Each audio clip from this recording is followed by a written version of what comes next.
What's up, everybody? I'm Jeremy, and you guys are watching Inside the Coils. Tonight, we've got Charlie from Reagan, Renee, Royal Pythons with us. Super excited. We're going to be finding out what all he's got cooking up, over there at the shop. And on top of it, find out what in the world made him want to go through what I consider the painstaking process of doing this 15 minutes of lame thing. We'll talk about it. Charlie's putting in like definite OT with everything he's got going on. I will say this. You all know that I'm not exactly the biggest 15 minutes of lame fan, but folks, I have been supporting Charlie. I have been going out and voting when I do remember to vote.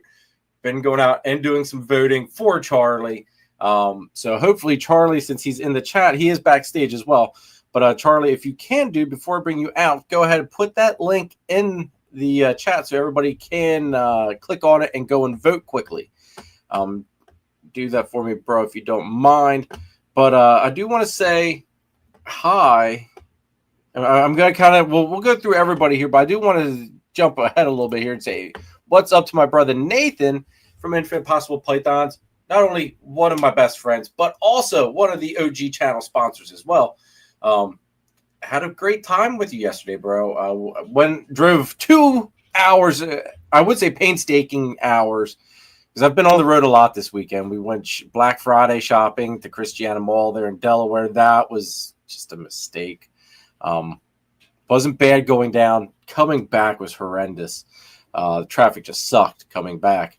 But the next day I then drove to Nathan's place. The drive is long, but once I get past the halfway point, it's all back roads basically. It's beautiful driving, folks. Beautiful. That is probably the one. Driving to his place, Chris from being S Reptilia's place, and when we did the Bloomsburg show, those have got to be some of my favorite drives to do. Flat out, I would do them all the time just for the scenery. Like, I enjoy the scenery. Beautiful. But anyway, I went out to Nathan's to drop Xena off. If you notice, there is no big giant carpet python up in that upper enclosure. That is because hopefully, and Nathan, you can let me know in the chat here, hopefully Xena is putting in the work already with Nathan's big girl. I'm anxious, folks. I'm anxious to see if Xena doesn't pull it off and get a clutch done there for Nathan. It would be Xena / Xander is a jungle paired to a caramel jag. So you could hit some caramel jungle jags, some caramel jungle. You could have a little bit of everything. It is a mixed lot there, so it's not pure jungle stuff. I know people can yell at me. The jungle jag thing's kind of like that one.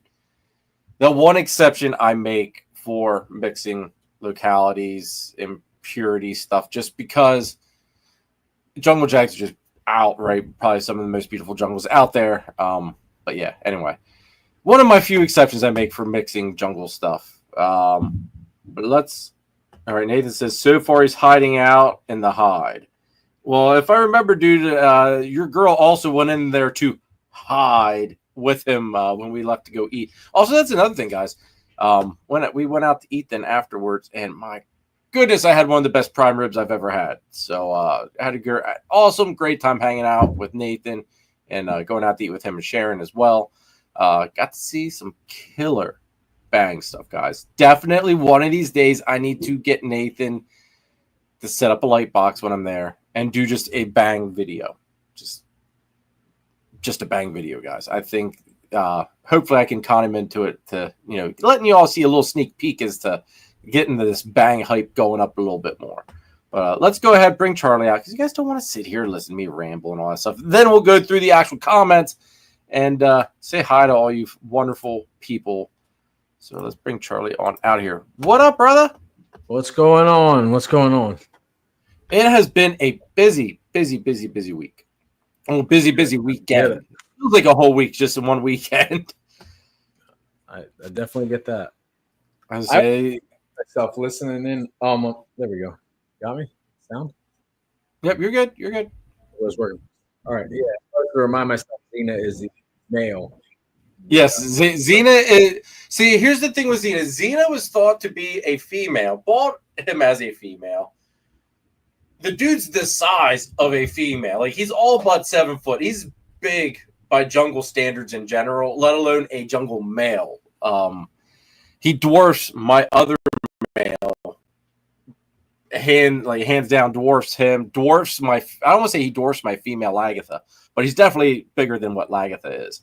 He's just a huge, huge boy. I mean, like he's probably almost as thick as what my wrist is, and I've got a pretty fat wrist, so he's a big boy. But yeah, we thought he was a female and threw a male in with him, and nothing happened. They didn't even fight actually, but that's what led me to get kind of really curious because it should have been like the heat of the moment, like for breeding season. And I went and did some popping, and I got sperm plugs. And I'm like, that's not usual. We might have an issue here. Oh man. But the thing, like the sad thing is that the name stuck. Like I built up such a reputation for that snake, and everybody knew it as Xena. So I renamed it Xander, just that it has the same kind of at least beginning. But at the end of the day, it's like Xena just sticks. Like, how do you rename something that's built up a reputation, even though it's the wrong name or the wrong gender? Yeah, I get it. It'd be hard to just mentally just to flip it. You'd find yourself still saying on accident. So, all the time, dude, all the time. Like, and anymore, I just embrace it. It's like, you know what? If someone wants to go, well, isn't like that a male? It's like, yeah, well, here's the story. Try to reprogram yourself after 3 years of thinking something's a female with the same name, and yeah. But let's go through here. That's say awesome. hi to some people. You guys got a little cross project going on, huh? Are you gonna pull up some names, pull up the chat? Awesome. Yeah, well, we got James Perry. What's going on, James? Thanks for tuning in. Tara Voodoo Doll Royals, one of the top tier channel members. Thank you very much, girl. Good to see you in the chat. Tara's got one of the jungle babies that was produced this year. Awesome. We got Jim over here from Straight Blast Pythons. What's going on, dude? Good to see you. Sean from Pine Joy. What's going on, brother? What's up, buddy? Nathan again. What's up, Nathan? Thank you, bro. Let's see here. Who else we got? Here is the link, folks. Charlie did put it in there. It is in the chat. That's the fastest link too. That one takes you right to the voting page. So then you just scroll down to episode 112 and click on that. So, all right, there you go, folks. Go click on it. Get it done. Give this man some votes. I think you're killing it, dude. I think you're gonna. I think you're kind of running away with it at this point. When I voted, I voted yesterday. I think I voted last night, maybe, and you were still like you looked like you were running away with it. Pretty far up in the popular vote, but there's still somebody's added about like 5% in the last week. So if you can climb 5% in a week, that's kind of scary. It means it's not locked up yet. And then also there's the judge element too, right? So I still got to beat out. I still got to beat out people like the Harbins in front of the judges, which is going to be tough, right? But I haven't seen and I don't spend a whole lot of time on Instagram, but your stuff is the only stuff I see coming across. I don't see anybody else's reels coming across on my feed at all. Yeah, but that's why I say like the reels help a ton with the public vote, and I think they get the judge. They prove to the judges that that you're pushing and you're trying, but the judges are looking at more than just the reels too. They are looking at collection and contribution to the hobby and stuff like that, or the industry. So okay, so it makes it a little tougher. Well, I will say this for anybody that did not catch the 10-minute blip of the original thumbnail for this live. If you wanted to see a man that literally looked like he was on the verge of just passing the hell out from being up possibly for a week straight by the looks of it, it was this man. And the first picture he sent me to use, it was hilarious. But I was going to question him. Hey, this is the picture you want, bro. This is the picture you're going to get. But Charlie has been running himself ragged, and we can dive into that a little bit later here as well. But he has been putting in a shit ton of work just to get the reels and the content out there on top of an extremely busy life that he's got going on. I had no idea he had this much going on as well. It makes me even sit more on my pedestal of opinion of it ain't worth it. But Charlie's putting in the work, so I commend you, dude. I commend you for it, because there's no way in hell I would put that. Like, no, I would be like, no, you know what? We're going to sleep. The hell with this shit. It's a lot. No, I'm just super competitive too. I'm not. I don't know. If I do something, I'm gonna dive all the way in. You know, the same thing I did with the snake collection and everything, right? So. See, you need to come up here when it's nice and warm out, and we need to go do something like mini golf, something really freaking stupid that we can get really stupidly competitive over. Because for what I like, my thing's mini golf and cornhole. Mini golf and cornhole, I get so freaking competitive, it's ridiculous. I'll openly admit that. So we should mini golf will bring it out of me. Unless there's drinks involved with mini golf, and then I'm just there for the drinks. But otherwise, yeah, mini golf will get me competitive real quick for sure. Maybe we'll have to try to work something out, get the families together and go mini golfing. That'd be funny. So, all right, let's see. Make sure you guys go do the votes. Go do the votes. We've got. Did I say hi to Jolly? I don't know. I think if not, Jolly, what's going on? Thanks for tuning in. The one and only Kike, what's going on, bro? Hope you and the family are doing well. You guys are still in my thoughts and prayers. Phil, what up, brother? Good to see you. Hope everything's going well. Let's see here. Phil says you are lame. Perfect. Let's see here. Nathan's calling you a sexy bastard. I tell you what. Hey. At least I know he's not talking about me. I know he's not talking about me. He's got to be talking about you. Kai, what up, brother? Thanks for tuning in. Another one of the channel sponsors. Good to see you, bro. Let's see here. Pope County Pythons, what's going on? Thanks for tuning in. Oh, good grief. Who the hell let this man out of his little quarantine area? Kent Craft Brew Morphology. What's up, brother? Thanks for tuning in. Good to see you, bro. Good to see you. Literally the OG channel sponsor, Chris from S Reptilia. What's going on, brother? Soon, folks, after next weekend, that will be filled up with Chris's girl, Celeste. Celeste is coming back here again for another breeding season. So, hopefully, this is a double-edged sword. Celeste makes beautiful, beautiful babies, which is also the reason why I kept 4 holdbacks from her clutch that she did this year. So hopefully she at least gives me just like a nice 1.1 of killer-looking babies off the rip, and I don't have to hold back more snakes than I need to hold back. Carpets is truly a sad, terrible addiction. Like, nothing like it, guys. Nothing like it. But Chris, thanks for tuning in, bro. Good to see ya. Scott, what up, Scotty? Maybe you do know. Scotty. Maybe you do know. Because somehow you resurrected that chat from the dead and confused the living hell out of all of us. But what up, dude? Thanks for tuning in. Jen, Eerie Reptiles, thanks for tuning in. Good to see ya. I believe that's a new face as well. So thank you very much for tuning in. Also, everybody, if you are new, please hit that like button and hit that subscribe button most of all. And make sure that the little ding bell is rung there for us. That way you get notifications for the lives, videos that I post, which I do want to apologize. I did not post a video this week.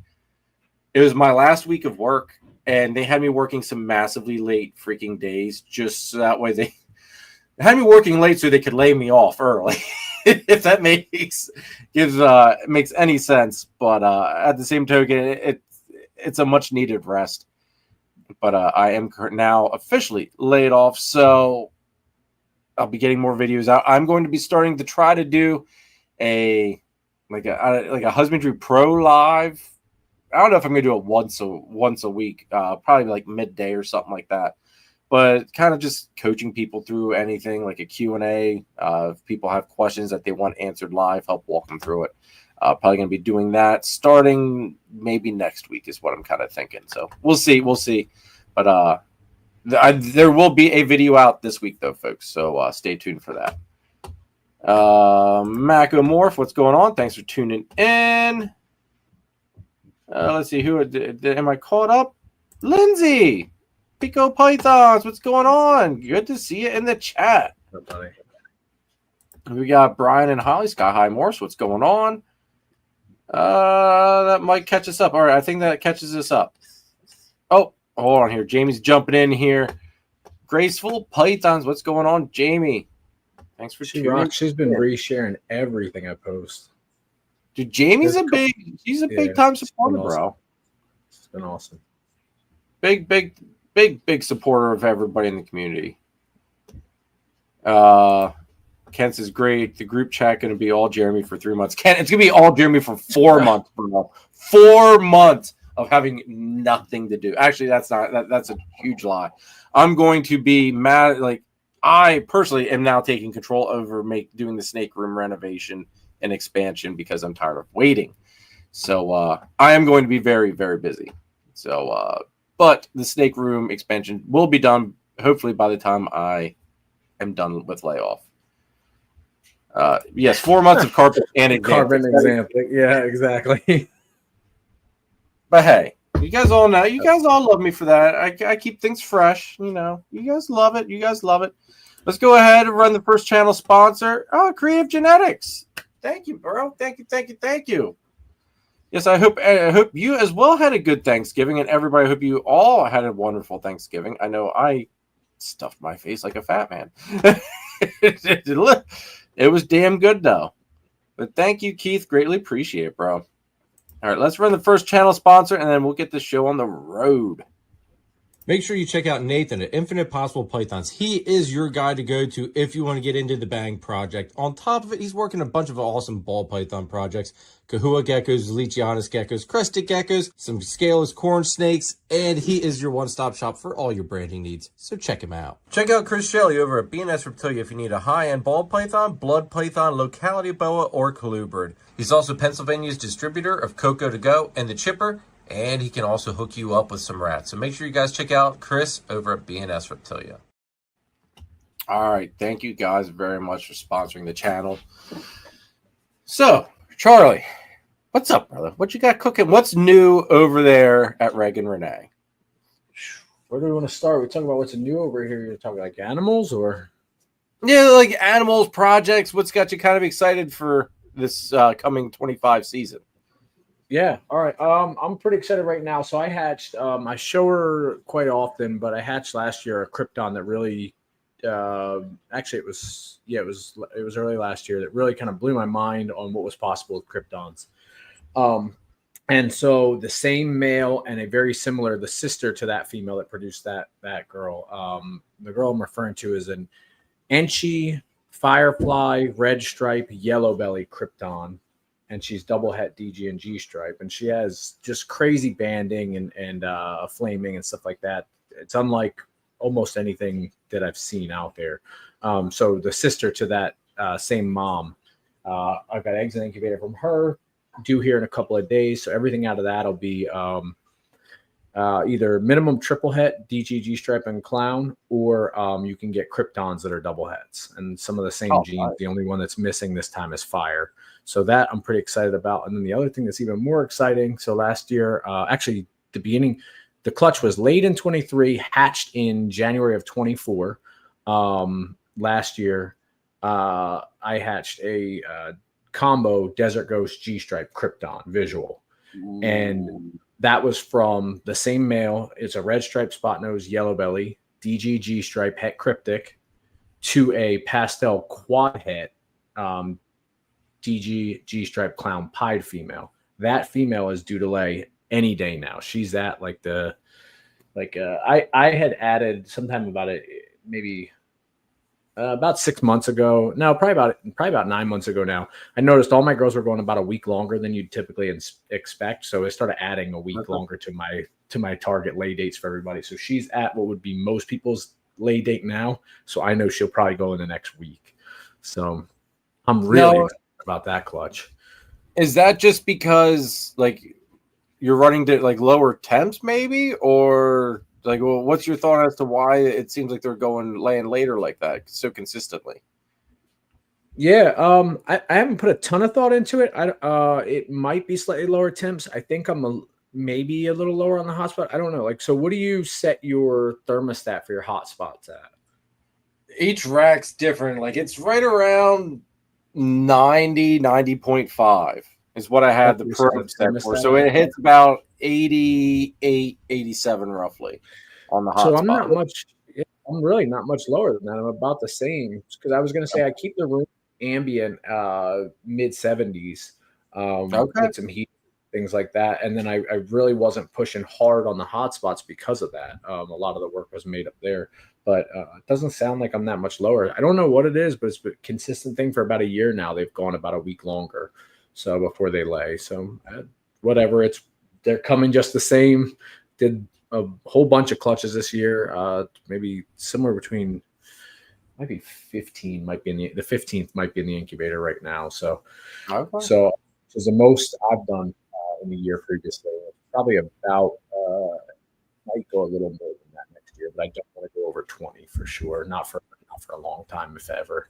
So pretty excited about those two. Got a couple other cool girls building up that I'm excited about. I got like a blackhead calico triple het. I've got a calico possible blackhead sister to that girl that's a triple het DGG stripe cryptic. And they've been paired with a DG clown, so good odds of making like blackhead DG kryptons and things like that in those. And then the other thing I got going is some of my Barnhart black pastel stuff. I made some cool Barnhart black pastel kryptons last year that a lot of people are still asking me, hey, what do you have left? What are you willing to give up? I because of all that interest, I'm repairing the same. I don't typically like to repeat pairings too much, but I'm doing the same pairing again this year just because I've got one I'd like to. I missed. So that pairing has the opportunity to hit Krypton Pompeii version of the Krypton version of Pompeii. I'm sorry, I stumbled on my words here. Okay. So, and I missed that by one gene last year. I got leopard instead of I got spot nose, red stripe, and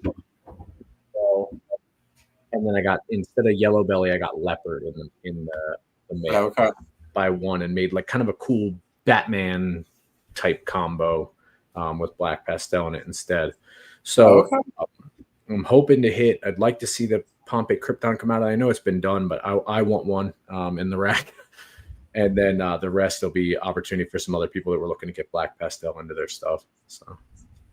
See, I know, like you know, I get not wanting to repeat pairings, but if you like you're thinking, if you've got people knocking on the door wanting it, I agree. Just do it, because I mean, you've got that demand built up there. Then it's hard not to with people asking after it, but if it didn't still push opportunity for the project for me, like I didn't land on, and that's what I was saying about the Pompeii, I didn't land on exactly what I wanted in a black pastel male. I got two males that were close, and that's why I have people asking about those two specifically, and I haven't figured out which one to let go of yet. Because I didn't hit exactly what I wanted. I wanted it probably without the leopard, but then the one I got without the leopard, I missed the spot nose. So I went with the spot nose and without the leopard. I didn't get that. So even with the demand, I'd be hesitant because I don't try to make stuff just for the sake of making it. Because by the time you make it too, like I've had people on wait lists for stuff before, and by the time it hatches, they're all about like, oh, what? Everything's changed with their lives. I don't even blame them. I'm not even like the person who gets mad about people. Like, I don't like to be ghosted. Obviously, I'd like the respect of, hey, something changed. I can't, or even I changed my mind. It was dumb of me to reach out. Like, I can live with any of that. Like, and so that's what I mean when I say, by the time the clutches come, typically a lot of the people who are on the wait list have fallen off and things have changed. But I get that life changes. I mean, they bought something else that came up, some other shiny thing. Well, see, and that's gone.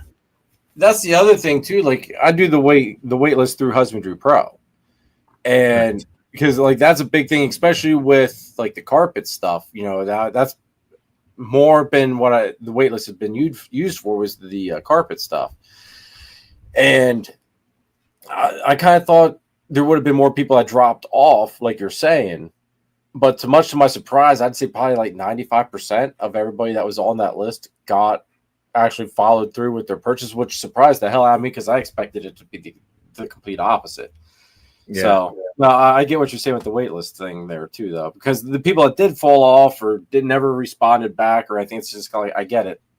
You either found one that you fell in love with, so time just isn't right, like everything. You were saying that I'm sorry, I was reading the comment. You were saying that on the carpets, though, right? Yeah, on the carpets. Yes, that makes more sense to me too, though. It's not not as mass produced as ball pythons, not as much opportunity, and also yours have been heavily publicized, right? You've been out there pushing carpets for probably as long as your YouTube channels existed. There's probably some people that were sitting waiting for specific ones, having seen yours, right? And they were probably they wanted one from that animal, right? Because it's beautiful. I saw it when I was out at your place for the barbecue a couple years ago. It was beautiful animals.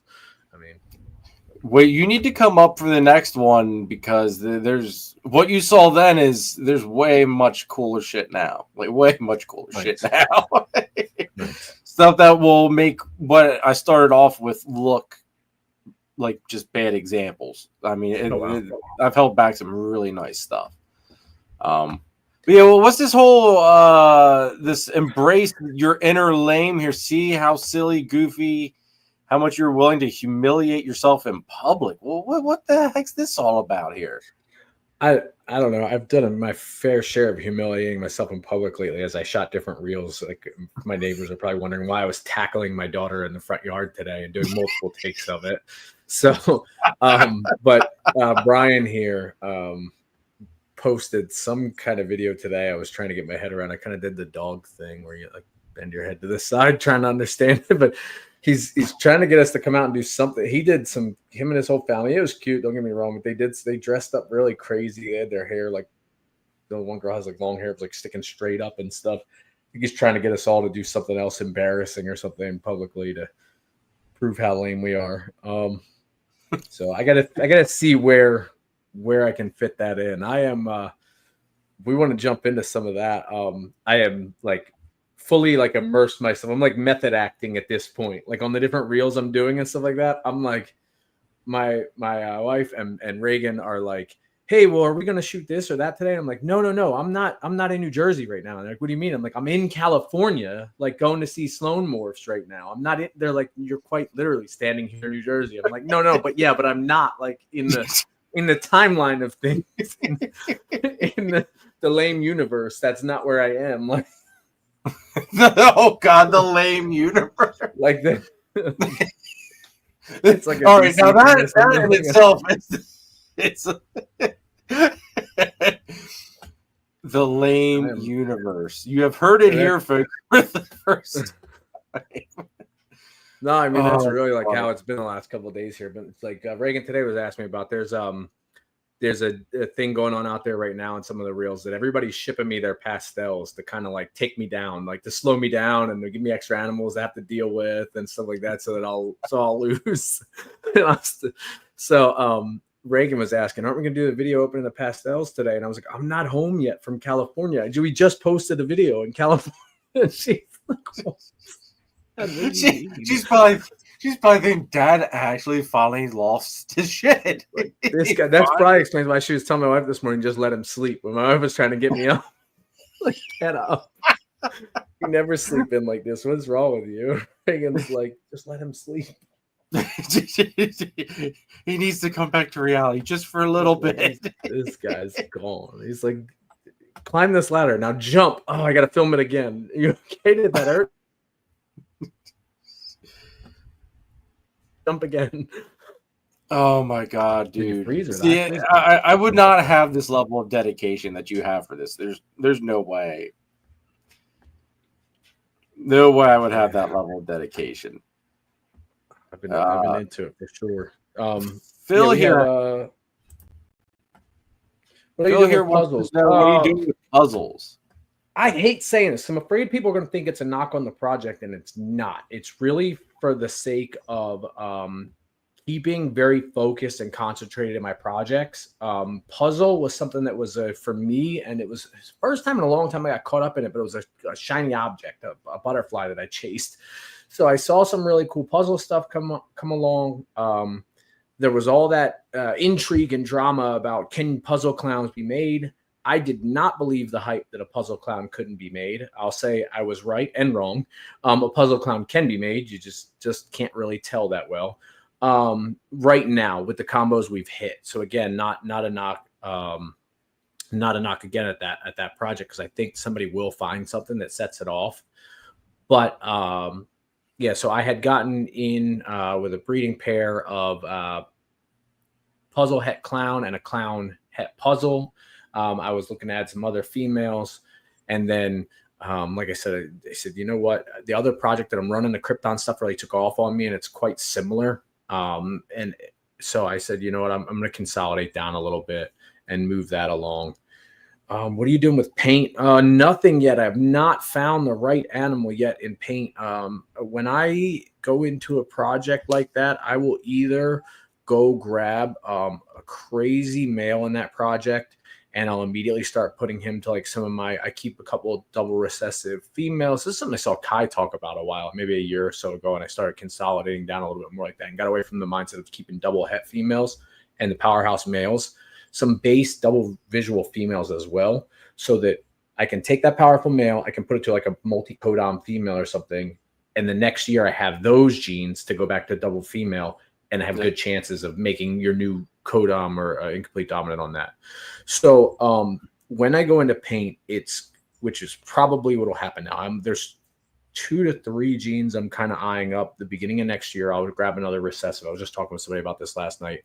I would grab another recessive and add it. Right now, my best bet is it's going to land on paint. So what I will do is, and I'll wind up, because I'm an idiot when I do these things, I'll wind up hitting up somebody who's got a lot of paint stuff, and I'll try to talk him out of 2 or 3 like adult females. And I'll put a powerful male I have, like my red stripe, spot nose yellow, like DTMG stripe het cryptic, to that or something, to immediately make my triple hets or quad hets growing up. Or I would go the other way, and I have some powerful females in the rack now. Like I said, I've got DG clown girls and DTMG stripe girls and stuff like that in the rack. I would go grab a really nice paint male and immediately throw that to them. Again, my goal the first year would be just to get a stable of the quads growing up, triples maybe, or quads. And it doesn't mean that I'm necessarily thinking I'm going to go make quads with paint. That would be years down the road, sure, but it gives me that versatility now. I have paint with 3 other recessives in there. So if I really like the way paint pied goes, or I really like the way paint clown is going in a particular year, I can go that way with the same girls in the rack.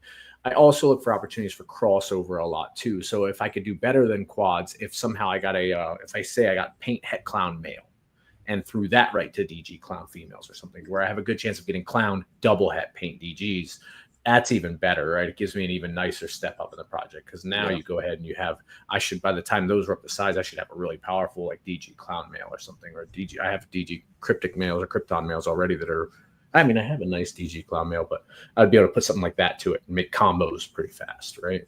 So it'd be the goal. That's what I'm looking at with paint.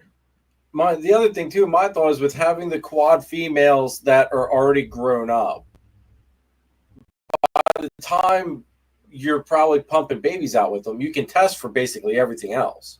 So throw a double visual that's het whatever, and you test for the thing you missed out on, or you know what I mean. So those quad females are massively valuable down the line, and they're going to be irreplaceable for a very long time. That versatility, I love it. Like I said, a recessive with 2 hets or triple quad female or something like that. What particularly would I do with it? I'm going to take the stuff that I'm already strong in. That's what would go right to it, right? So that's why I said, I have a DTMG stripe Krypton already. So I would take, if I added 2 or 3 paint females, I'd be throwing like him right to them, because right off the bat, I'm guaranteeing that I put all my projects in with paint right away, right? So as long as I get the questions actually go. right? There's always that factor, but I can't operate on the assumption that they won't go or something, or that I'll hit all males, even though it's happened to me before trying to make triple heads in projects. Well, if you're anything like me, whatever you're aiming to hit, either plan on missing it or you get the opposite sex of what you originally wanted when you hit it. No, it's just the law of how it works over here for me, at least. Oh, some of the Kryptons that I made last year, they were phenomenal, and I love getting females. And poor me, I made too many females, but I was so female heavy last year. I mean, we're talking like 40 to 10 or something like that, like females and males last year, which was awesome. But there were a couple things I could have used in males that I then had to go out and buy because I still didn't make. And people are like, how do you not have a male with this already with all this stuff you made? They're like, I'm seeing you have 2 females with that. And I'm like, just didn't make any males. Oh man. See, that sometimes you want to hit those males. I get it. Oh yeah, Kent. Yeah. I hit Ken up definitely after he got some stuff from me. Oh, look, you probably want to test this for another gene now because I just found cryptic floating in like half my stuff. Which one? Tara wants to know if we can see this male. The triple or the father that made him that I'm using for a lot of stuff still. Well, the triple, he's pairing now too. The camera, I don't know how well it's going to pick him up. My camera's not great for showing animals. It's really good for video, but this is pastel, red stripe, yellow belly, DGG stripe Krypton. And this is one where, again, I would have liked to leave the pastel and to pick up the spot nose instead, obviously. And not just for the fact that, anybody would say that, but I just think it would have kept more pattern, right? It took a lot of nice wide dorsal stripe. The color is amazing. And again, I don't know if the camera's just washing them out, but it took a lot of pattern out. The spot nose would have helped keep that. The nice thing is most of my females in this project have spot nose and enchi, which will bring a ton of that girl. That's a girl that made it. She's talking about the new stuff. I love to show her. This is one of my favorite. Oh shit. If I can get her head stamped too. There we go. Dude, she is nuts. And what blows people away is this isn't a visual clown. This is not a visual G stripe. And it's not a visual DG. Dude, that looks visual DG 100%. Yep. This is, like I said, pastel enchi. Enchi firefly, yellow belly, red stripe. I don't think she's spot nose. But I guess I could test for spot nose, but I don't think so. Dude, she's nuts, man. Yellow belly, firefly, red stripe, Krypton.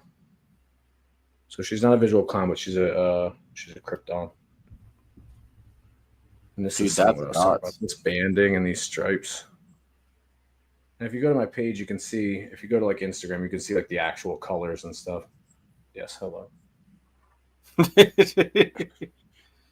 So, this is some of this stuff is just wicked in here. There's like these little faces and stuff that show up in there. It's just all this floating stuff. It's just, dude, that's nuts looking, man. I'm not gonna lie, that is just nuts looking. I mean, it's insane.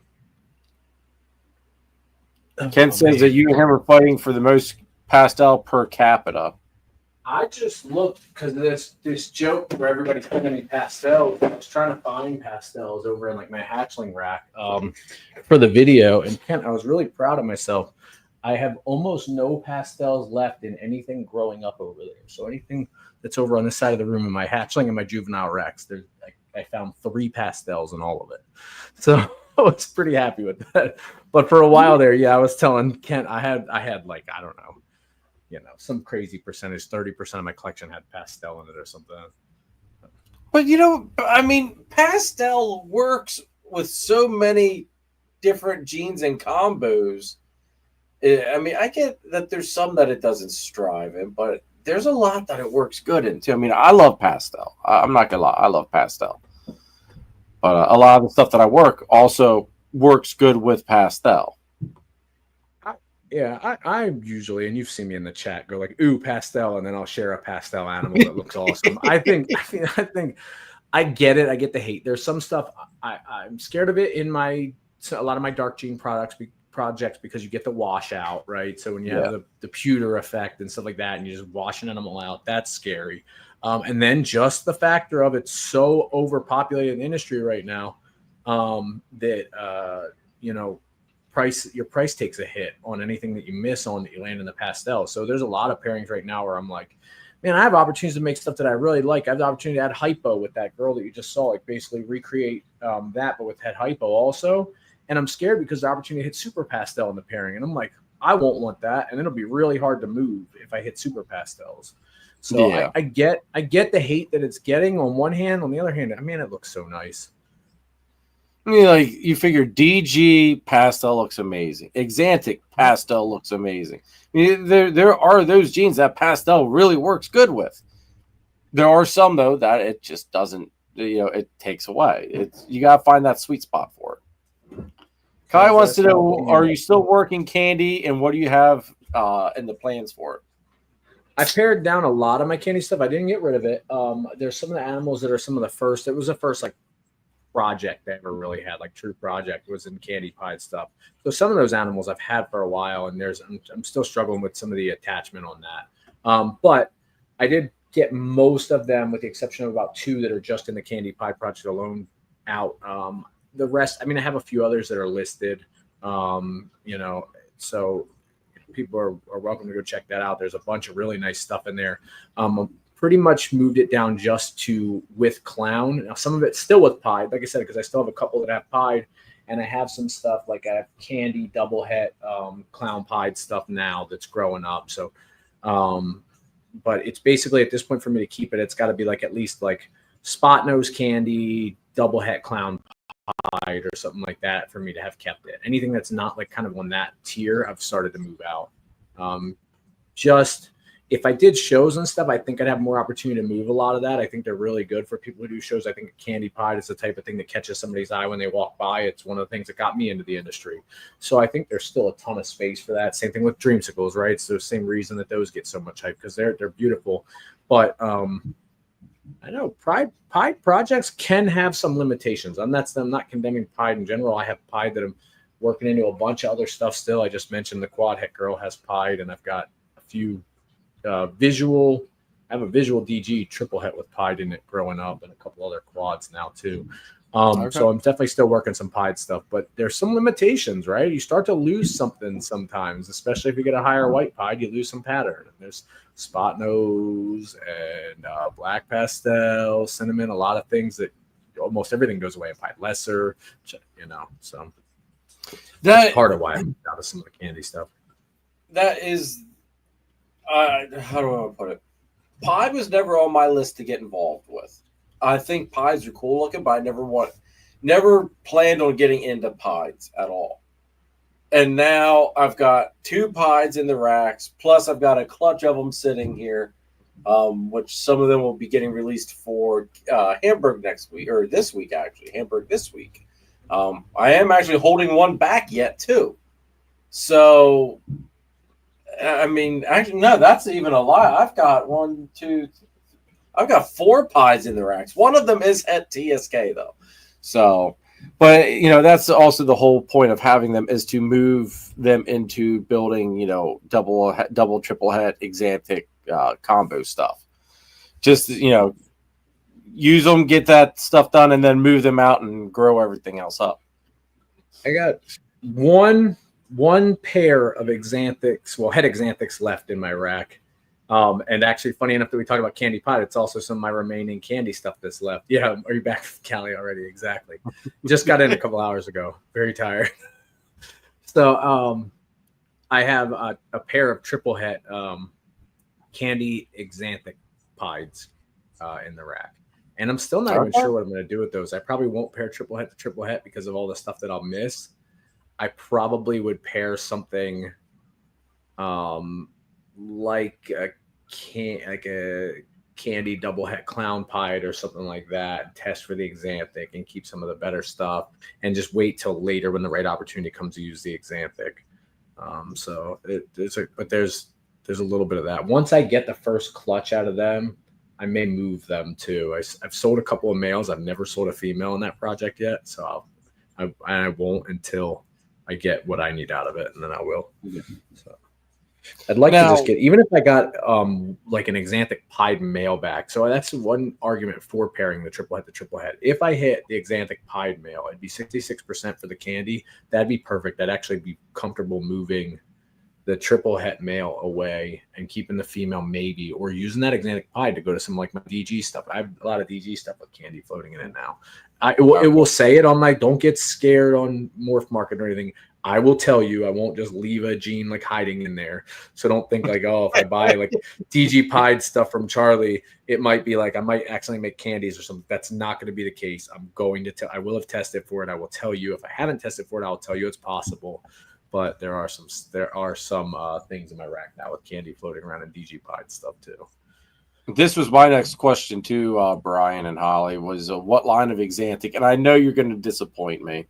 I was about to say exactly that. I know I'm about to disappoint you because it's going to be the one you don't want to hear me say. So next question. So everybody knows, that means it's VPI. Yes, VPI for very popular. I don't know what the I stands for yet, but very popular. I believe it's for very poor interpretation, is what you're thinking. Yes. And apparently, I've been informed that TSK stands for the shitty kind. So Danny calls it Temu snake. Yeah, Danny calls it the Temu snake too. Yeah, it's Temu Exanthic. So I don't know. I think MJ's the only one I haven't heard of anything like trashed on as far as with the lettering.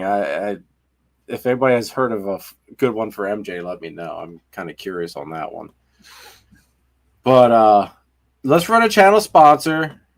Very pretty, and I like that, Ken. Very pretty initially. Yes. Oh, I like that. It's a good point.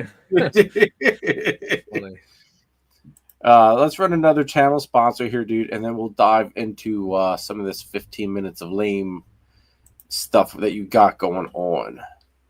Head on over to Triforce Morphs if you're looking for that missing piece in your ball python breeding project. While you're there, add a little bit of laser citron to the mix, folks. John and Christine can also hook you up with the crested gecko, so don't forget that. Turn up the heat with Triforce Morphs. If you want to use the best reptile record keeping and tracking software on the market today, scan the QR code or click our partnership link in the description down below for a free 30-day trial of Husbandry Pro. I promise you will not regret it. Use that code, folks. Use that code, please. Warfels60. Get that 60-day free trial. Guarantee you will not regret doing it. Let me run this one as well here real quick, Charlie. That way we're kind of like halfway through the sponsorship stuff. Stop wasting time trying to prove out animals or taking chances on possible hets or genes you don't know that are there. Head on over to Charlie at Gray Rider Reptiles and ShedTesting.com for all of your shed testing needs. He's fast, accurate, and adding new tests on a regular basis. So head on over to ShedTesting.com and check him out. Make sure to use the code CARPET15 for 15% off of your shed test order. Use nothing but the best at ShedTesting.com. And use that code as well, folks, Carpet15, which, in case anybody doesn't know, you can do your shed test orders now through Husbandry Pro. So you can use that code. Also, that code should be active and able to be used through Husbandry Pro as well now for your shed testing for Charlie. So keep that in mind when doing your shed test. If you use Husbandry Pro, go ahead, use that. Go through Husbandry Pro to order your tests. Jamie's got a good one here. MJ makes junk. I like it. Jason, another channel member. Thanks for tuning in. Patrick, what's going on? Thanks for tuning in as well. Good to see you. Anybody that Banana Fields, what's going on? Thanks for tuning in. Everybody, thank you very much. Make sure you guys hit that like button, please. Please hit that like button. So, all right, Charlie.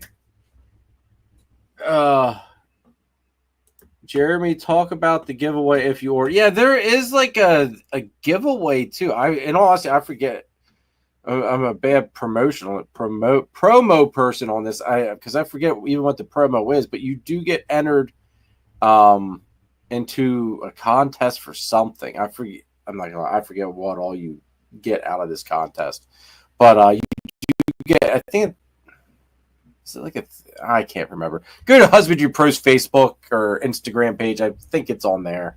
But you do get entered into a contest as well. I will be having Zach from Husbandry Pro on. Let me just double check here. I forgot to put it in. I think it's the 15th. So not next Sunday, but the next. I'll have Zach on. So we're going to be covering. Okay, all right, here it is. Thank you, Jamie. $1,000 store credit with select breeders. So thank you very much, Jamie. Appreciate that for putting that out there. So, yeah, so you get entered in by using Husbandry Pro to do your shed test for that. So thank you very much, Jamie. Appreciate you doing the extra work, picking up Kent's slack here and being super quick with it.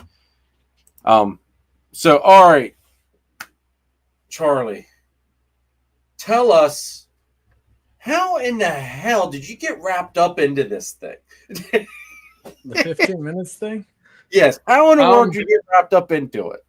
Yeah, 15 minutes. So 2 years ago, Leviathan was in it. Leviathan, Stephen and Courtney, right? And I really like them. I would consider, somewhat, we're not geographically nearby, and so I don't want to give the wrong impression like we're like chatting every day or something like that, but I've had a fair amount of conversations with them. Steven helped me a little bit with some marketing ideas, looking over some of my social media at one point. He does that stuff, I think, all through their Patreon now, so just a little bit of a plug for them. So they were in it, and I was really excited to see them in it. I offered to help out. We did a little collab video during their campaign through their reels. I was just like so entertained when I saw that was the first year I really became kind of very aware of the contest. I had seen it the year prior, had some of the same thoughts a lot of people have. What's that all about? Who, not knowing and being earlier on in my time, not knowing all the history of Chris and what he was doing in the industry back in the day. I was like, what is this whole mess over here they got going on with this 15 minutes thing? Watching Leviathan's campaign and then learning more about I knew who Shane from Small Town and who Antoine from High Desert were already at that point too. Learning more about that they had been the previous winners and saying, hey, they're pretty steady in the industry and pretty known now. So maybe there's something, there is more to this. So I really followed it really strongly that year. Last year I followed it too. But I guess coming off the year that they were in, the year prior, I was afraid of exactly what I'm doing now and exactly what you talked about, not having the time commitment, the dedication. I didn't feel ready collection-wise. I hadn't really accomplished what I wanted to feel comfortable, really making a good run for it. So there was some conversation the year before about doing it. Luckily, Chris didn't really, I don't think, officially ask me until this year. To be in it. When he asked this year, I said, yeah, let's do it. And it's kind of now or never too. I think if I'd have waited another year, I'd have been past the point where it would have made sense to be in it too. I might be past the, although I know some people who have been a couple of years in have done it. It wouldn't have made sense to me to have been around that long and to be in it. I'd be getting into like year 6 at that point, instead of right now, coming into year 5. So, yeah, so I mean, he asks you go and you do your 15-minute episode where it's kind of some quick fire questions. You get a chance to kind of plug your business and put it out there. It's a different audience than what I had been around. I had been very wholesome and family oriented. I'd only been, I'd been on a lot of the other podcasts and stuff like that, but not been on his. Chance to jump in there. And then, like I said, after seeing how much fun it looked with them running for it, I took it. Yeah, this will be the year I'll take a shot at it. So that's kind of how I landed in there. What else can I tell you about it?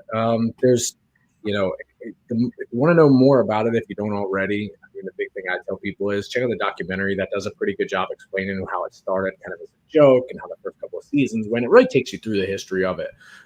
Justin speaks on it quite a bit about his thoughts on it. So that's interesting too, interesting perspective. They talk about other things that are relevant to the industry outside of the competition that I think is really cool to see too.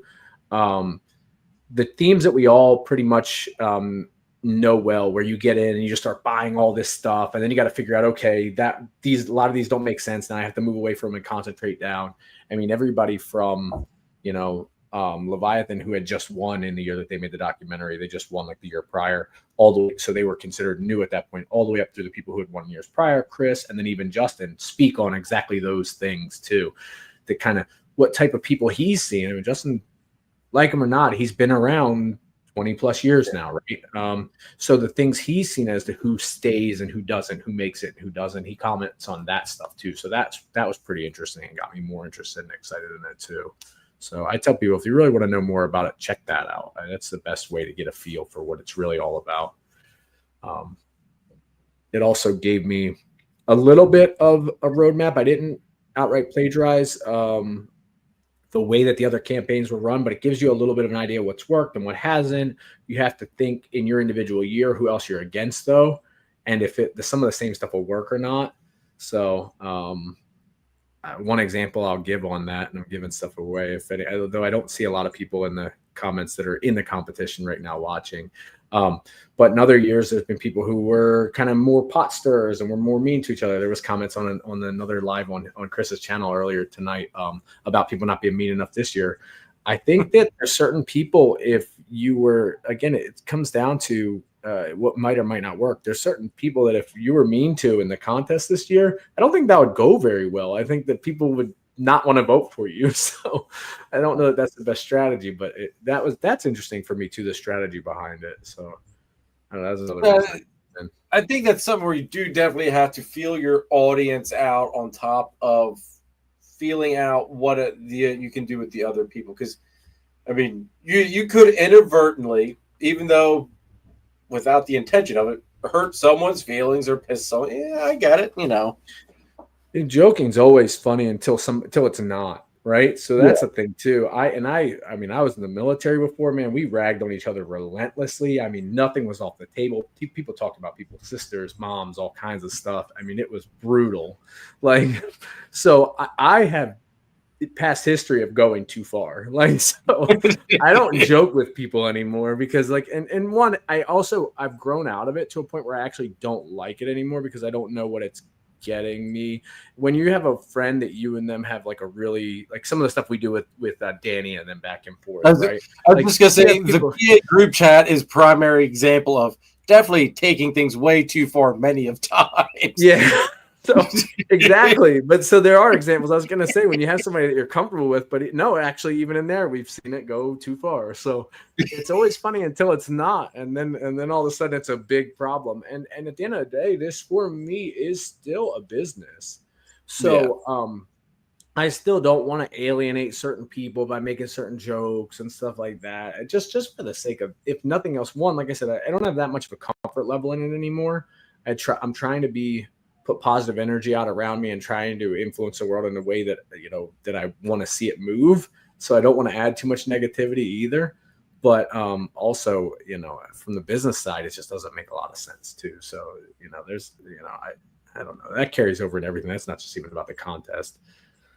Well, see that, and also you got to look at it this way too. It's the internet. Once you put it out there, it's out there. So things can be misinterpreted. I would say what may be all fun and games now, a couple years down the line, someone goes strolling through, sees something you did as out of fun and a good joke, massively gets offended, and then it comes back to royally bite you in the ass somehow. And the time and context is gone, or that word is no longer okay. Like we've seen that stuff that we grew up saying that, and I'm not the big proponent of keeping some of the words I hear people say, I can't say the R word anymore. Like I'm not a big proponent of saying we need to keep all these words and don't change. I think that we do evolve over time, but there were things that we said when we were 13-year-old kids that aren't acceptable today, right? And you can't say that anymore. Yeah. The time and context has changed, and you've learned and grown, and it'd be a shame. I see people get canceled today because everything you say now is, like you said, everything now is on the internet. Everything now is recorded. And there's things we got a chance to make those mistakes and say stupid things as kids we shouldn't, and not necessarily be stuck with it for life. And it is kind of a shame. That is one thing I'll say that I kind of get old man on my porch and on my soapbox about. It is kind of a shame that that's the way it is today, because people make mistakes and say stupid things like so. But when you're running a business and you're representing a business and you're out here in an industry and a community, you have to be responsible. You can't do that. So you do. It's a fine line. We in the group chat always joke about, well, actually both group chats, the Instagram and the Facebook chat that I'm in, we always joke about on how I've got to be Switzerland. And sometimes it's hard as shit to be Switzerland, man. Let me tell you, it is not easy to be Switzerland.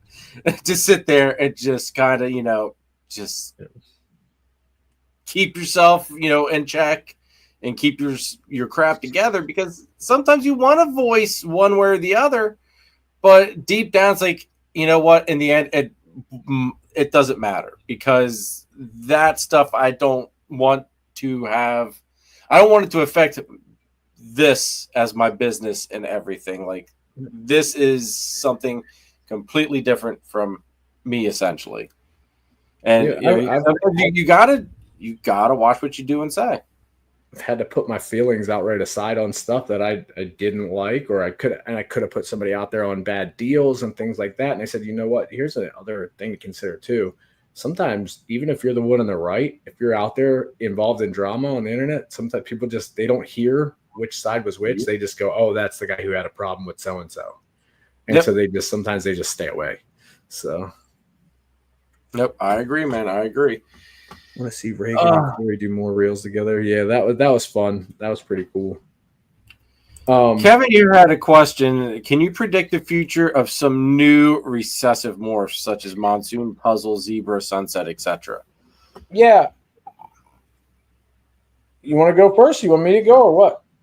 We can tag team them together. For monsoon, all right. I like what monsoon brings to table pattern wise. That's where it ends, folks. Monsoon, the only thing I see monsoon being remotely useful or cool to work with wise is changing color. Changing the color of it's all you can really do with it, because I've seen it in pied, clown, everything under the sun so far, and it all looks monsoon. The monsoon clown looked like I didn't really see much of the clown coming through on it. I saw monsoon. The pied, I wasn't impressed with the monsoon pied at all. I think monsoon is something where you've got Exantic, you've got Ultramel, you've got the albino stuff. Anything you can change color wise with it is the only direction you have with it at the moment. Let me say that at the moment, that's, there's always somebody that can throw something into it and it's going to be the next big thing. Like, holy crap, we finally found that one gene that overpowers it. But it's just freaking dominant. Yeah, I see what you see in the pied and the clown stuff is a little tougher. I've seen some clowns come out now that look a little bit more exciting. I have a love-hate with overwhelming genes. And what I mean is I work a very overwhelming gene. I have a lot of G-stripe. And man, that can take a lot right out of a combo really fast. For that reason, this year, even some of my triple animals, whether it's a recessive and two hats or two recessives with a hat, whatever, but that have G-stripe, in some cases I intentionally used, and it was for two reasons, to get hypo in, but I intentionally used like a hypo clown het DG instead as the male to those, where I didn't have a chance of hitting G-stripe. Now the het will be there and I can test for it, and I'll possibly have quads and queen hets and stuff that come out of that, but I did it intentionally because I want to see the Krypton in it, and add the hypo is nice too. I don't want to see the Krypton wiped out by G-stripe necessarily. But when I say I have a love-hate, I'm also challenged by the idea of, well, something will bring pattern back to this, or something will disrupt the pattern. Now, I heard Antoine say on the Harbin's video like yesterday or the day before that he's embracing just change the color on monsoon. He's going to take it to Ultramel, he's going to take it to Lab, like a bunch of stuff like that. And Exantic, I think that's a great approach, and I think you'll make a ton of money and have a ton of fun doing that, hitting all the new versions of it. But for me personally, I would be too tempted to try to put the pattern too, and I get scared off by genes when I talk about adding paint next year. The other ones that I was kind of in the running that I was looking at too were monsoon and sunset, and they're opposite reasons why, but a similar concept. The monsoon will I find the thing that disrupts it, keeps enough pattern that it still looks like a monsoon, but changes it enough that it gives people excitement of different things you can do with it? I think people are going to blow that out of the water within the next year, but do I want to get in that race? I'm not sure. Does it flow nicely into my stuff? And that one's interesting. Maybe G-Stripe and Monsoon would work really cool together. Maybe G-Stripe would wipe the Monsoon out, or Monsoon would wipe the G-Stripe out. I don't know. Maybe you just get a pinstripe. I don't know. But like I said, it's challenging to me, and that challenge is really exciting to me. Puzzle, we talked about. I kind of am pushing away from it. Puzzle. What's really exciting about Puzzle is it has the ability to make these really cool, exciting, newer combos with genes that people have gone away from and not necessarily needing a second recessive. So you can make pastel lesser puzzles right now that are like these crazy, glowing, bright, like exciting animals. And so again, that's really cool for the industry, I think. I think the puzzle's a really neat gene to be playing around with at the moment. I've seen some very cool puzzle stuff. And they'll make double recessive stuff with it too. That'll be really cool, but it'll be like your color changers and stuff too. So when you add Ultramel to your puzzles, when you add Xanthic puzzles, when people start to make black and white puzzles that look really crazy, that'll be cool too. Especially the way they glow and the way pastel works in them. If you mix that with an Xanthic, you're going to get some pretty cool things, I would think. Zebra, I haven't watched it a ton. I don't know enough about it to comment too much. I guess I'll stop there though, and unless you have more on puzzle, or we can jump to Zebra. No. I don't know a whole lot with the puzzle stuff. I do, like I said, I've seen some stuff that I do like with the puzzles. I like the pattern, like just with some of the things it's done pattern wise and combos. It's just a really neat looking animal. The Zebra, on the other hand, go back, everybody, if you haven't watched it, watch the live I did with John from 121 Mutations. He's a big time Zebra guy. Definitely anxious to see what Zebra is going to bring to the table, because he shows off some killer animals, and I mean absolutely killer looking zebra animals. So it does have me excited now. Yes, my big thing is you can make the Xanthic one, and because zebra actually does like a striping thing to it, so it actually looks like a zebra. So, like a true zebra, yeah. Yeah, you can make like a true, like we have, like there's the true ghost. You can make a true zebra now. True zebra. Yeah. I think that's only a matter of time before we see that. A lot of people have to be thinking that, I'd imagine. And that is kind of cool. It'll be exciting to see. Yeah, I like what zebra brings to the pattern and everything. It's a very interesting morph. I am glad that it seems like everything's kind of weaning that zebra, because there's that whole zebra and McKinsey being the same thing. Everything that I've heard, zebra tests differently than McKinsey. So I think they proved that now, which is exciting too, because it would have been bad for the industry. I think a lot of people wanted to be able to say "I told you so," but I think that would have been bad for the industry to have this kind of scandal around that. And that type of stuff scares me off of getting into new genes. We've had renamed genes already. And I get nervous about getting a renamed recycled gene that died 15 years ago. But at the same time, if it's making nice combos, why should anybody care? But no one wants to be sold something that's not what they thought it was. Exactly. Now, how about Sunset? I've got a very strong opinion on Sunset. So I'll let Sunset. I hate to say it because I have some people that I'm close to that really like Sunset. I keep in my mind being tempted to mess with Sunset because of the same reason that people got excited about in the beginning, and the same thing that I'm holding out hope that'll still happen. That you can take that and do something different color palette wise than what we've seen in ball pythons. Right now, it doesn't have the contrast for me. I don't even dislike the Sunset color. I hear the brown stuff that people say. The problem is the blacks are lighter instead of more black, and the yellows are more brown. So it's bringing things in the middle. Now, like I said, I'm challenged by the idea of, could you add high contrast genes back to it? Spot nose fire. Will that turn the contrast back up a notch? And then when you see like the Ultramel sunsets and stuff like that, holy smokes, those are cool. They glow. That's the only saving grace. The Ultramel sunset is good.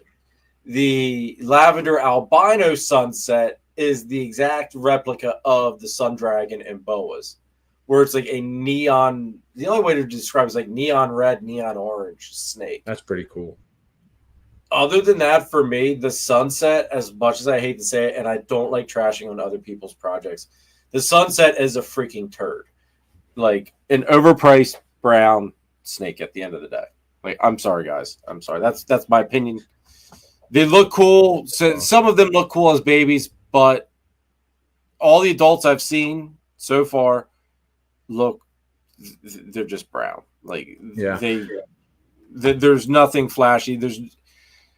I would much rather have a normal sit in the rack than open the tub up and see an adult Sunset. I love the idea of the T positive route with the Sunset, like we just talked about. But as we talked about earlier, the T positive I have sitting in my rack is candy, and people are already working it in lab and ultra mill. I'm sure people will make nice candy Sunset stuff eventually, but I'm not going to be the guy to pick up that mantle and dedicate a whole rack to that, what you would need to do to that project to move the needle on it and run at the front of it and be the guy pushing it and marketing it. I'm not ready to take that and run. So to me, it wouldn't make sense to add Sunset. Maybe if I was still heavier in candy and I thought that I, wanted to really push that way. But with me moving even away from the candy stuff, it doesn't make sense for me to chase Sunset right now. Now I do, because I was talking with Nathan about this, because I was surprised he had Sunset in his collection. I do like the pattern that it has. Because it does have a very unique, cool pattern to it. But as it becomes an adult, you lose the pattern too. Like, things kind of meld together, with the colors. I know. Yeah, I hate to say it, and it goes back to the old saying: you can polish a turd all you want. At the end of the day, it's still a freaking turd. Yeah, but when somebody makes so I see Puzzle Sunset getting thrown out there in the chat. When somebody makes a lace Puzzle Sunset or a white lace Puzzle Sunset or something like that, that's going to be awesome. But that might be what it takes to do it too. But it might take something like that or even like I was saying, the lavender albino Sunset. That's a beautiful animal. I don't see that becoming a brown snake. Right, because that tends to color change in a good way, so you're kind of fighting it. So, and Phil's agreeing, white lace makes everything great, which that might be the saving grace. But wasn't there like I thought someone posted like a spot nose Sunset, a DG Sunset spot, and like it took 2 recessives and like 1 or 2 incomplete dominants to just make a decent looking one. I forget where was that? Was it a Justin post, a Justin video, something? Someone put it on a video, and I can't remember who or what the exact combo was, but it took a lot just to make the Sunset look good, in my opinion. Which I honestly don't think is necessarily that big of a deal anymore in projects, because most of the projects are so complex and have so many genes in them now anyway. So if you're ready to dedicate a rack to that, that's cool. That's why, going back to what we talked about earlier, that's why I'm looking at paint. To me, that more is a drop in for what I'm already working. I feel like you could take paint and add it on top of DG Krypton stuff that I'm already doing and give it another dimension overnight without me having to be like, what other 6 ways do I work this in? I don't have to be afraid, I don't think, of maybe like some like OD stuff that might clean it up too much and take away from paint, maybe, but I could drop paint right in and add like that kind of, chewed up pattern look, the kind of granity look to stuff overnight that I'm already working. So yeah. What's up? 319. He's somebody else in the contest. It was a kind of a nice surprise. We weren't on each other's radar too much before this, and we've been like joking around and doing some reels together and stuff now. Banana Fuel says, how much space do you need for a dinker? A rack. Man, I say that a project, to really work a project, I do think you need a rack for it. That's always what I've been told. Like, you need a rack for a project. Like, I think so. That's what I'm finding. That's why I've got about 2 to 3 projects, because my projects they have crossover basically, right? So for Phil, white lace might polish the turd notice. let's see. Chris here says, gotta look at how long it That's took fair. Spot Nose and Red Stripe to do something to wow everybody. That is true too. That is very true. So I do think, I mean, a lot of these room filled with racks for one project. For a dinker, probably. Hey, Nathan would know better than me. Not that it's really a dinker at this point, but right, to work something new like Bang, right? I mean, how much space does he need to really get that worked and everything that he wants? Probably more than one rack. Dude, it is literally a room. Yeah, so there you go. That's why he said that. So I saw, I think, almost everything. Literally, it takes a room. Like, right. dude, I got to see some truly mind-blowing stuff. Absolutely mind-blowing stuff. Now, actually, I want to ask your opinion on something, all right? And everybody in the chat, throw your opinion in. It's more of a yes or no question. If you could get a rack, okay, that gives you the same amount of space as like an ARS or a Freedom Breeder, okay? It's lighter in weight. It's comes basically pre-assembled to where all you just do is plug and play, and it's easier to zone in the heat panels with how they plug in.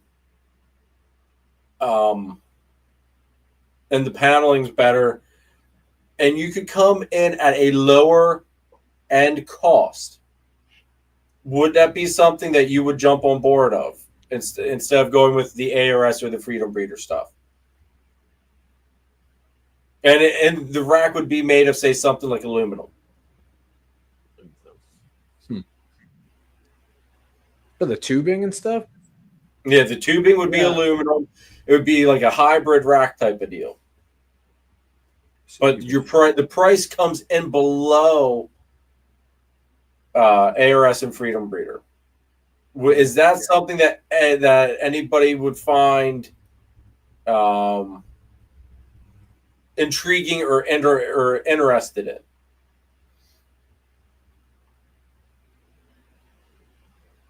I don't know how much the tube material would matter if you're not moving your racks around and beating them up anyway. But the ship it, the price to ship it though, the price to ship it.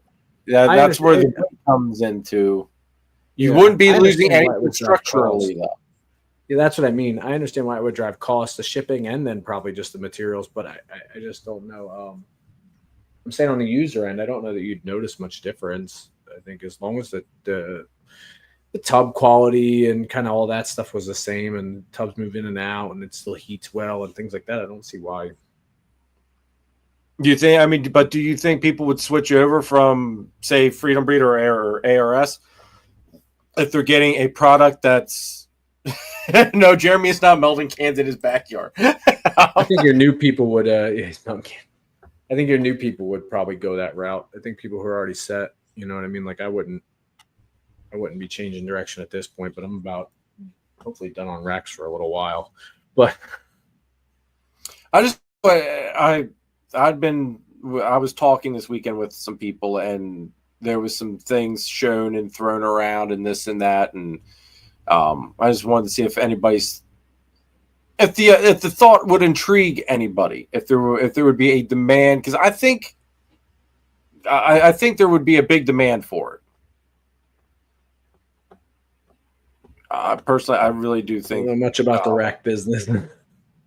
Well, see, and that's the other thing too. I mean, there's not many options. You've got ARS, you've got Freedom Breeder, and you've got Sea Serpents. Basically, I mean, I know there's like Vision and some other stuff, but I feel as though there's a lot of wiggle room in that. Chris's Reptile Basics has an aluminum rack. Okay, see, I didn't know that. Okay.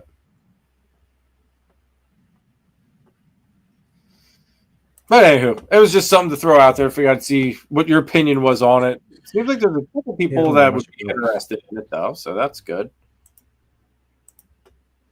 So let's run another channel. Actually, let me run the rest of the channel sponsors here, Charlie, and then we'll keep on going with the 15 minutes of lame stuff, and we'll find out why in the world you're run so ragged here lately. 1 second, bro. Are you ready to take it to the next level? Then check out DTMG Pythons. Danny is best known for his awesome clown ball python projects. This year's focus is Confusion, Hurricane, and Disco Inferno clowns. He also specializes in high-end crested gecko morphs such as Exantic, Lily White, and Exantic Lily Whites, along with the Deadpool line of gargoyle geckos. Check out his morph market and Instagram, DTMG Pythons. Just buy it. All right. Lucas Landon Royals produces some truly high caliber snakes. Kai has been breeding ball pythons for 6 seasons and counting. He's working toward multi-recessive combos such as DG Clown, Hypo Clown Pied, Sunset Candy Pied, and DG Exantic Pied. He's working with several other species of snakes, but next year he's going to start breeding Boa Imperators, and he also has a small group of super dwarf retics. So be on the lookout for some super dwarf cow retics. Become a royal at Lucas Landon Royals. All right. So let's see what do we got going on here. Charlie, what up, brother? Good to see you. Thanks for tuning in, bro. And make sure you guys go use Charlie for all your shed testing needs. Don't forget, use the code CARPET15 right there. It is. Use that code, get that 15% off of your order, which, like I was saying before, you should be able to now use that code through Husbandry Pro and get that 15% off of your shed test order. Jim, maybe hold off on the Reptile Basics thing. Yeah. I'm trying to work some early promo in for something. So I just wanted to see get a little feel if there's anybody that kind of maybe if there's any interest in that specific thing. So I'll see if I can eventually here at some point dive a little bit deeper into it. Maybe do a video or something on it. We'll see. Let me see here. Rob, what's up, dude? Need the capital to start it up, or will fail like Pack Racks did, Stanley. That, yes, I do agree with you on that. But I believe if you got the right mind behind it, I think that's what it takes. It was the right mind behind it. And anyway, I can't go into too much detail with stuff. Damn it. I don't want to get chewed out for speaking too much of different thoughts and ideas. But anyway. Okay, Jim says looks nice, hasn't seen it. Yeah. Anyway. So, Charlie, brother, what you've been running yourself ragged. Tell the folks that if you want to anyway, elaborate maybe some of the things that have been going on that how do I want to put it? To kind of just show people or explain to people the effort that it takes for this contest. Because you've been, like I said before, I would have said the hell with this shit. even just for kicking off any business or snakes at the scale that a lot of us do, right? It's one of the things they talk about. I'll throw back again to the documentary.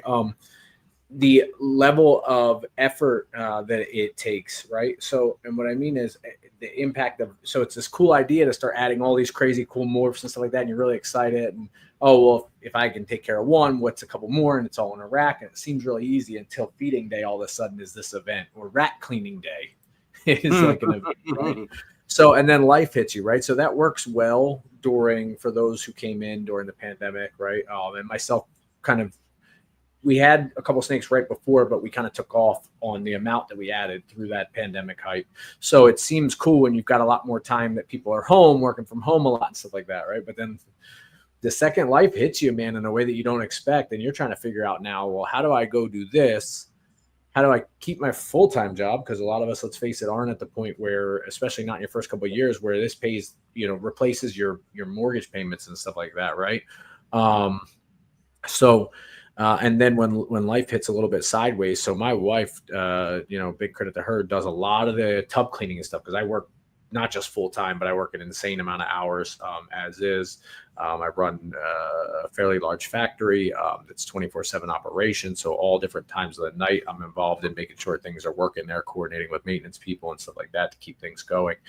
So, she does a lot of the tub cleaning and stuff like that. So now we added this contest this year for this time. And I said, hey, there's going to be a little extra time commitment now because she's seen me do reels before. I'm going to be editing reels every night, trying to post a reel every day, which is what they tell you to get your social media out there anyway, to do a reel and a post every day. So I'm going to be back to that grind like I was doing a year or two ago that we went away from, actually. I backed away from social media intentionally at a point to give time back to my family. I said, oh, that's what I'm going to have to do it for 6 weeks for the competition. It's from November 16th to Christmas Eve. I just got to hit it really hard then. It'll be good. It'll be another little push for our business. We got a bunch of nicer stuff coming. By spring next year, it'll be good to have gotten the exposure. And then life really hits. She wound up in the hospital for a week. So I'm not going to get into all the details of that publicly. And I'm not asking people to reach out and say, do the "Are you okay" thing. She's good. She's home now. We're good. But it was a rough week. It was pretty intense right up until Thanksgiving Eve. So, and she finally got out in time to be home for that. So that was cool.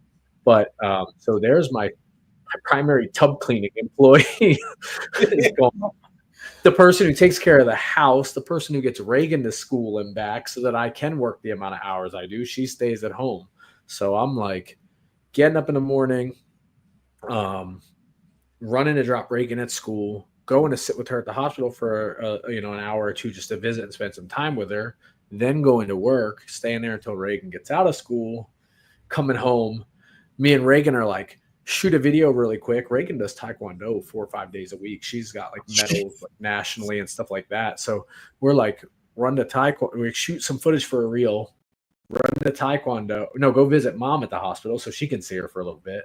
Taekwondo or vice versa, depending on if it's early or late night.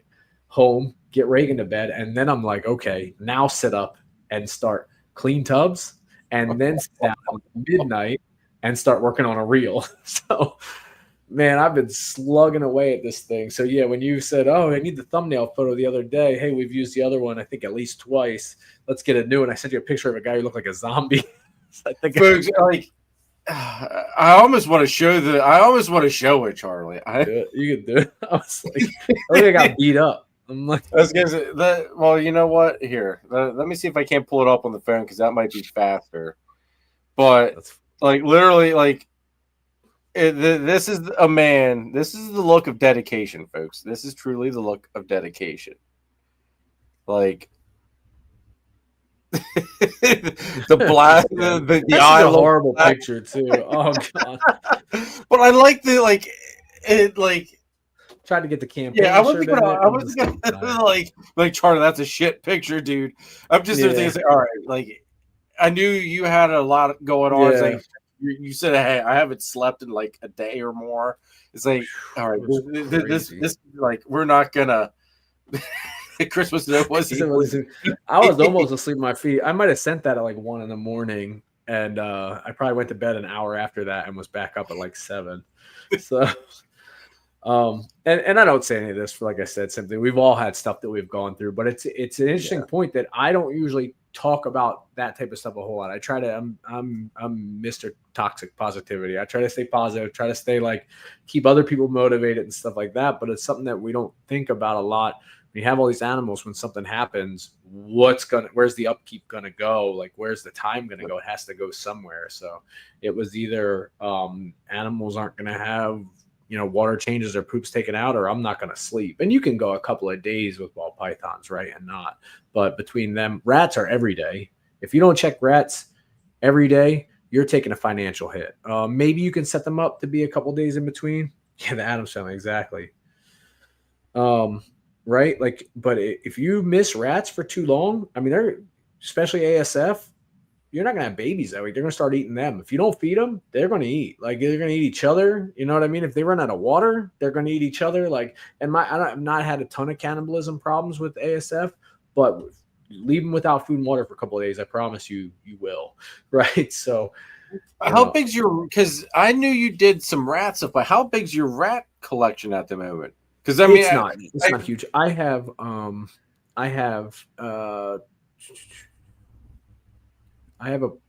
probably 16 ASF colonies, 1.6s, and 2 big grow out bins for ASF. And then I have a big trough that's essentially one large rat colony. I don't keep up with the rats in the way that a lot of people rotate and do like maternity bins and stuff like that. Because I never meant to like really breed rats much. And what I mean by that is I will switch stuff to rats once it gets listed on Morph Market, unless maybe if it's like a really high caliber animal that I know the person probably has access to a couple of different food sources and stuff like that. Typically I'll switch almost everything over to rats. So I keep enough rats, like Norwegians, just on hand for like feeding the stuff that's listed on Morph Market. I have at any given time, maybe 30 animals on Morph Market the last couple of months. So I'm making enough rats for that. So I've got, I think I've probably got 2 males and like 12 or 15 female rats. And, you know, I go before I do ASF on feeding day, I'll go pull all the rat babies and pups and stuff out. Anything small that's not one of my breeders, I'll pull that out of the tub, take it down. I'll feed all the Morph Market stuff first. I'll feed a couple of other things off with it maybe, or maybe I'll put them back and say, okay, these will grow for next week for stuff that's on Morph Market that's bigger. And then I'll go into start pulling ASF to feed everything else. And my breeders and stuff that stay, I keep them on ASF unless, like I said, they're getting listed for sale. Then I'll start switching them back over. Every now and then I'll switch it up. Just if it's something I know I might sell eventually, I'll kind of change up the food now and then to keep them. I've not had too much trouble with them getting hooked, so to speak, but I'll change it up now and then to keep them, you know, where I'm not afraid that they'll take a rat if I sell them to somebody who can't get ASF. But so I've got one. It's a hypo girl, which Nathan, I forgot my ASFs at your house, dude. I thought about that as I got like 30 minutes away from home. I was like, I forgot my ASFs. I have one that is hooked on ASF. I had her take 1 rat, but she, after that one, she wants ASFs again. She won't take anything but an ASF. So that was gonna be my next question: is have you had any issues with animals getting stuck on the ASFs? Not much. I've got a couple of girls. Luckily, they're the ones that like. There's some girls that I don't care. If you just want ASF, I'm not gonna sit here like, because I can hold you. I can try to hold out on them and switch them to a rat, and they'll go eventually, probably. But there's girls that I have in the rack that are like, if you're a DG triple het, like you're probably getting whatever you want to eat. You're probably not going anywhere anytime soon, and getting you up to size is all that really matters at that point, and keeping the animal healthy, right? But I'm not gonna wait. I'm not gonna play games and try to wait you out for a rat. You're getting ASF or whatever it is. So you're gonna get the glove treatment there on that one. The few I've had that are stuck, so to speak, have been non-issues, right? So, you know. Okay. So you're not buying any other rats, so you're feeding everything just yourself, as far as every now and then. Every now and then I'll supplement. There's a guy here in South Jersey that I got rats from for a long time when I first started. He got me set up with ASF on how to do it and everything. So every now and then, if I'm low on something, or if I haven't made enough rats to feed the, I might have to jump here in a minute. Speaking of work, if I don't have enough rats to feed the stuff that's on Morph Market, and I want to make sure I keep them, like, you know, or if it's like babies that I'm trying to get onto rats right away because they're going to go up for sale here soon, then I might grab some extras, but usually not much. Okay. Well, you said work needs you? Yeah, they might. If they're calling me, they probably need me. So, let me see. Let me check the messages and see what they got going on. You're good. I was gonna say, if you need the jump, dude, hey, I get it. Work comes first, man. Tara says, same. We have a few that will only eat ASF, but they aren't going anywhere. See, I will say there is something to the ASF thing, folks. Especially the color stuff. Color stuff, I believe there's a big thing with ASF and producing better colors in animals due to, you know, I guess the better nutrition possibly in the ASF. So before we do lose you, Charlie, if we do lose you, in fact, what would you say have been some of the keys to your success and kind of putting you at where you're at today. And even just like being able to be noticed or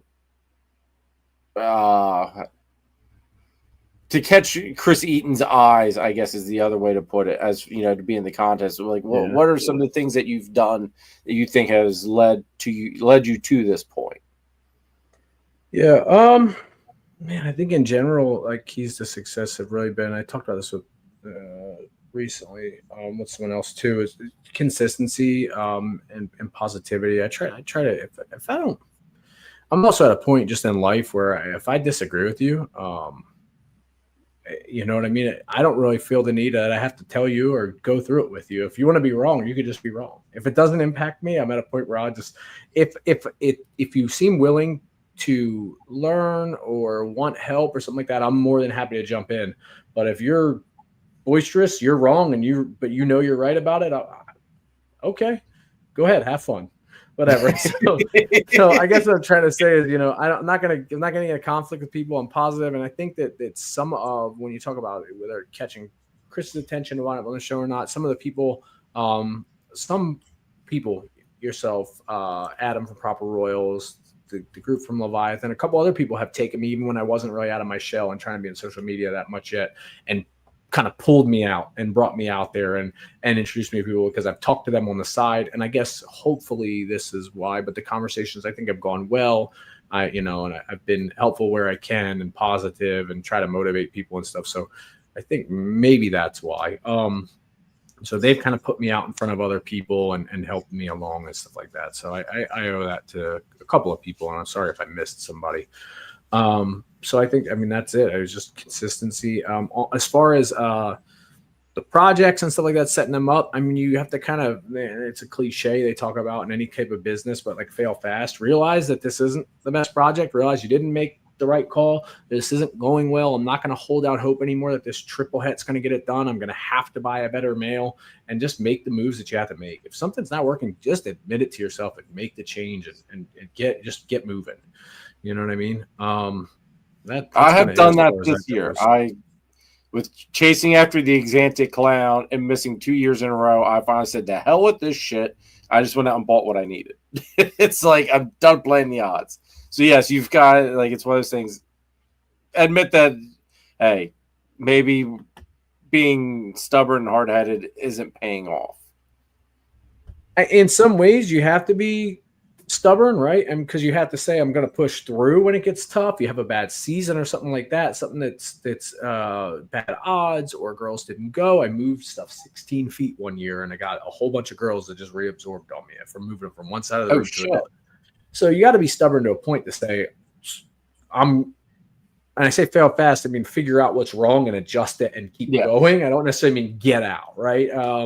So to a point, you have to be stubborn, but and that's tough. Everything's balanced. And I talk more and more about that as life goes on, but everything's balanced in life. There's realizing when it's time to cut bait on something and adjust, and realizing when it's time to stick something out and just say, it's just only way through this is going to be some more hard work. So. Nope. I got you, man. I agree. So do you have to jump off for work? It's looking like they got something going down that they're needing some help on. I hate to do it, but I'm going to have to jump. So everybody, right here, I had the link popped up here for Charlie for you to be able to go and vote for him in the 15 minutes of lame contest. I don't know if you can click on it through this. You probably can't. Scroll all the way up towards the top of the chat, and that link is up there. Or Charlie, can you post it real quick? All right, Charlie already posted it. Right there, folks. Go click that link. Go vote for Charlie. I greatly appreciate you coming on tonight, dude. I know I gave you so much shit over this contest. I'm surprised over the shit that I've given you that you even want to talk to me. But I do mean it all in good fun, though, as well. Because, folks, I will say this. I have not ever voted for a 15 minutes of lame contestant up until this man right here. He's the first person I've voted for and the only person I've voted for. And I don't even know how many times I've voted, but it's more than I think I would have ever expected me to do. So, yes. So I am guilty of, I'll play if it's someone that I actually believe and care about in the industry. I'll play ball. I'll play ball with it. Awesome. Yeah, it's been a lot of fun just learning how to like do some of the editing, forcing myself to be consistent on social media again. It's been a huge bump in follows the last couple of days of stuff already because of how much stuff's out there trending now. So it's been really cool. I really appreciate you saying that. I appreciate you voting. I appreciate everybody that showed up in the chat. I'm thankful for you having me on. It's been great. I'm sorry that I got to cut it short. I hate to have to jump, man. It's tough. You're good, dude. Hey, you got to pay them bills. You got to pay them bills, bro. Yeah. Lights on for sure. But everybody, all of Charlie's links are in the description down below. Go ahead, check them out. Go give this man your vote. If doing all the shit he's done isn't lame enough for you, man, I do have to say this. I do enjoy the reels. I really do. I genuinely do laugh at them. We've done some crazy stuff. I've eaten. If you haven't seen them, please go check them out just for the humor and the fact that I've eaten raw eggs. We ate a giant bowl of like this ice cream soup with like everything in it you can imagine. We went through almost every food morph. We missed chocolate and we had it, but I cut it in the final cuts of the video, actually in the editing. I cut chocolate. But every food type related morph that we could find on the list on Morph Market, we added to this bowl to eat, like cantaloupe, honey, maple, all of it. My daughter jumped out a second story window this week as a part of a reel while her mother was in the hospital and not stop me. So to be fair, there's like a landing below. Don't call CPS on me. There's another roof right below, like less than 2 feet, and I was outside on that roof to catch her with the tripod camera inside. But nonetheless, we have done some pretty ridiculous stuff this week. Dude, I do have to say the egg thing. Like, so you legit did eat the eggs? No, one came back, one didn't go down, and the other one I got about half of it swallowed, and I turned. You'll see it cut pretty quick because I turned to the sink behind me, and about 1.5 eggs came back out, but about a half an egg went down. I was gagging. I don't know why it bothered me so much.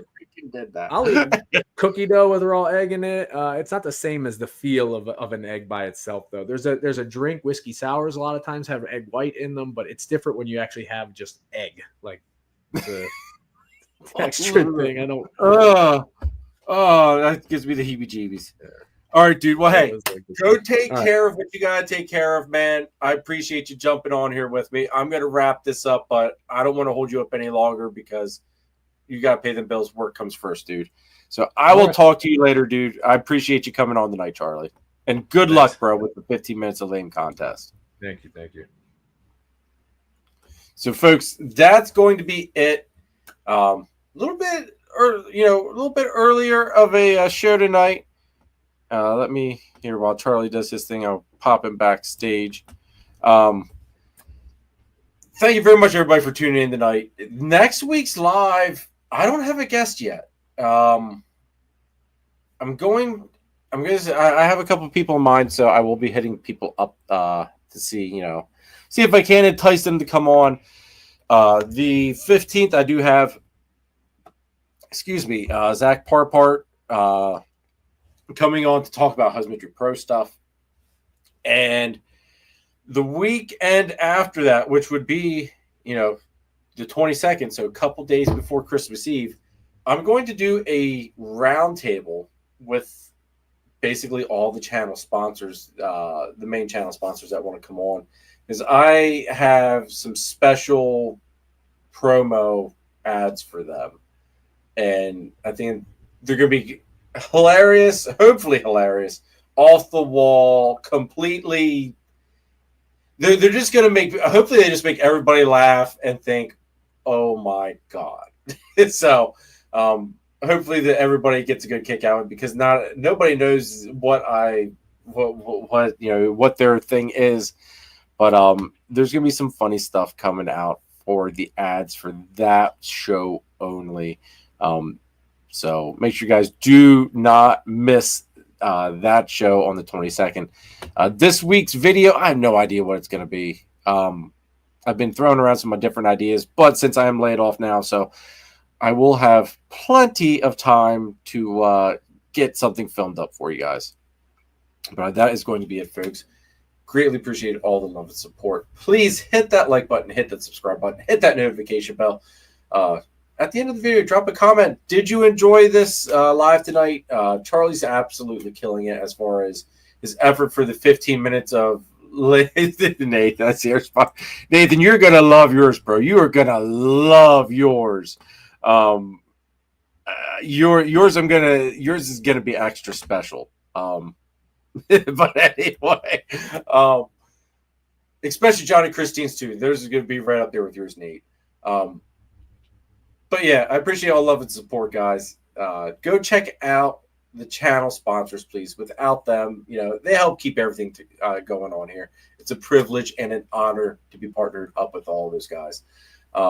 Also, link for the channel membership is in the description down below. Feel free to check it out. I will be doing a member live this week. I think it's going to be probably Wednesday. Wednesday night is what I'm kind of thinking. I'm also planning on next week. I will start doing like a